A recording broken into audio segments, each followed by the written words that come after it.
Hey YouTube, this is Orion making another vid. If you like my content, please consider hitting the like button and also please consider subscribing, as it is very much appreciated. This is my overview of the Liong Mah designed eraser. The Liong Mah Eraser is a titanium and marble carbon fibre frame lock flipper. Probably better described as a bolster lock, actually, the way they've set it up with the scales here. It is properly correctly known as a bolster lock. See below in the description bar for the rest of the stats on this knife. Features M390 blade steel with advertised HRC of 60 to 61, and Reate tends to run these between 60 and 61. They consistently have been shown to run them at that. And I will note that I have seen with the Horizon D cut tests, even at 60 HRC, they tend to give you better performance. They seem to do, I think they hand grind the edges so that the metal doesn't get fatigued. Plus they use, I think, a cryo to increase the performance. So you tend to get exceptional edge retention out of Reate done M390. Features a flat grind with a steel belt satin finish on the blade.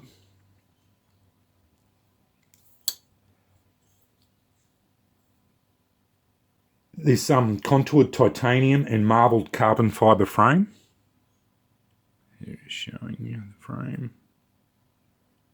And as I mentioned, it actually makes it into a bolster lock there.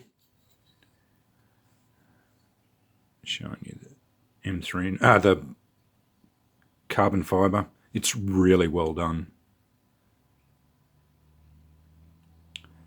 I have detected when you take pictures of it and then blow them up, a single void, but to say that it's well executed is understating it. It is gorgeous, really well done. You can't tell between the transition here. It's all seamless. You can tell it's titanium and carbon fibre, but you can't feel where it changes. Okay, features a large sharpening choil, which actually can be used as a finger choil. Has jimping on the spine. Elongated hole in the blade for thumb opening. I won't try and do it. Oh, okay, I will. I can never pull the spidey flick off behind camera. It just doesn't work for me. I usually can slow roll it open, but again, I would never use it. It's just decoration for me. A long milled titanium backspacer with integrated lanyard attachment at the back here. And it does feature jimping at the back there as well. But I'll go on about that in a little while.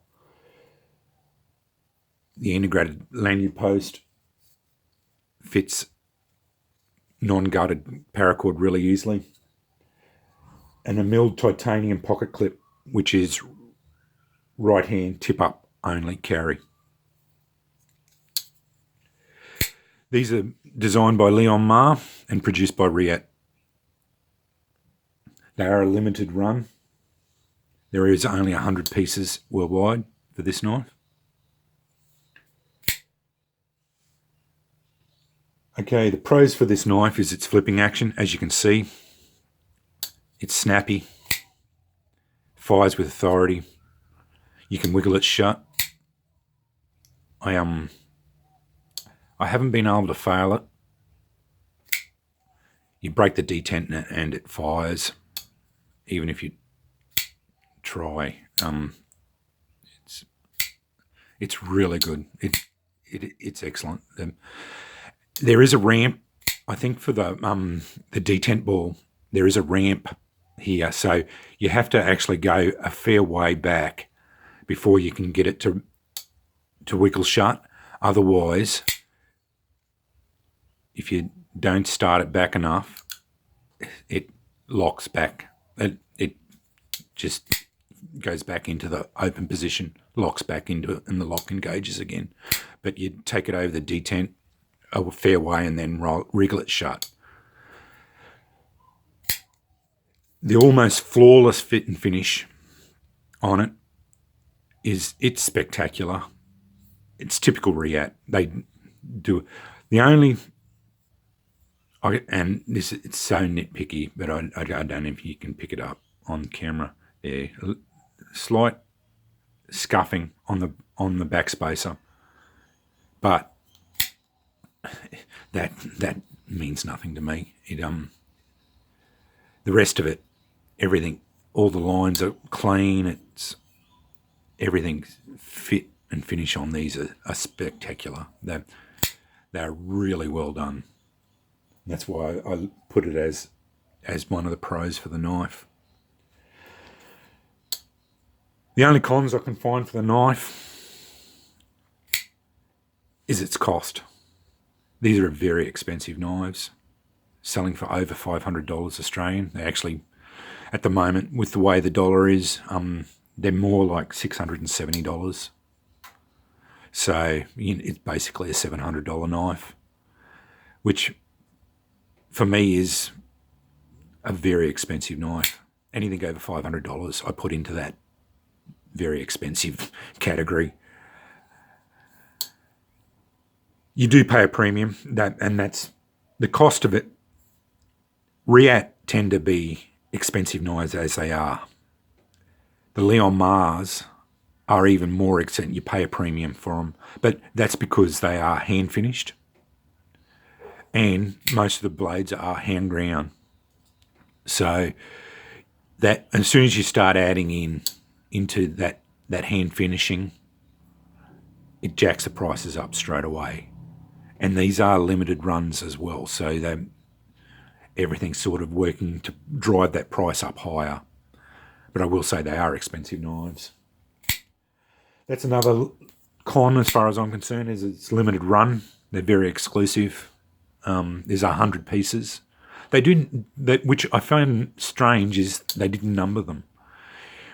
If you're going to do a limited run, put a number on it. It's pretty simple, like, to my mind, but they didn't do that. I can't find any. There's very little billboarding. There's only the Liong Mah symbol there and M390 on the other side.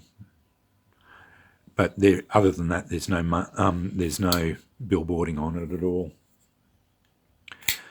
And I have found one other little point. It's actually a hard edge. At the back here, it's got see that hard edge. I don't know why they put it on there, but I have found when it's sitting in your pocket, basically it hasn't left my pocket except to flip it and do a little bit of cutting with it. It does, when you're sitting down with the knife in your pocket, this does rub on it. And also, as you're pulling it out of the knife out, occasionally rubs up against that hard edge. But that's the only other con I can find. And I just wish they'd just rounded it off, like, and made it a little bit more soft. But that's the only like, as far as the design con I can find for it. Other than that, it is a spectacular piece. I've really fallen for it. There's the locker. It's about 20%. It's a little bit light, but it's at the minimum that I like. I would have liked to have seen it a little bit heavier, but I'm going to live with it. It's I'm really blown away by this knife. It's all centered, perfectly centered. There's no lock, rock, or blade play. I've tested for all that. Everything is well executed on it, except for that one little spot there, but the rest of it is flawless.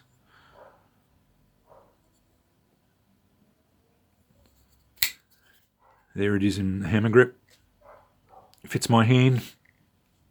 As I mentioned with my initial impressions, this does, I feel a little bit bunched here occasionally, but depends on where you grip the knife. That's in the saber grip, and that feels really, really comfortable. When you go into the hammer grip, I occasionally, which I don't, I always use it in the saber grip anyway, and I've been finding with it, I've actually been coming up like that using the choil, and the jimping is really effective. It's not sharp or anything, but you can, and that's how you cut with it basically, or in the saber grip. And that doesn't come into play for my hands. If you have any smaller hands than me, my XXL hands, this will be perfectly adequate. But yeah, there it is. Liong Mah Eraser, marble carbon fibre version. Just an overview of my for it. I will mention before I go, that flat grind, it's got 3.6mm spine, and the flat grind, it just blitzes through cardboard. It's really, really well set up for slicing. Not that I'm going to use it that often, but I have just tested it a little bit on cardboard. Anyway, that's my overview of the Liong Mah Eraser marble carbon fibre version. Thanks for watching.